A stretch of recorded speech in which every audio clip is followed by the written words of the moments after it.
Қайырлы күн, қымбатты көрермендер. Менің есімім Әлия Мырзағалиқызы.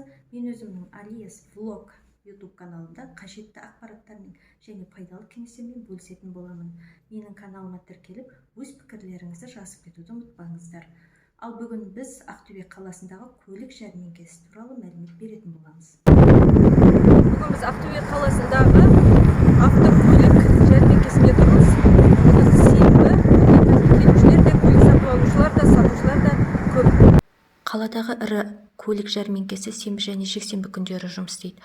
Бүгін байқағанымыздай, мұнда Ресейде тіркелген Лада автокөліктері 1 миллион теңгеден басталып сатылып жатыр, ал Қазақстанда тіркелген осы маркалы Лада көліктері 700-800 мың теңгеден басталады. Олардың жылына байланысты.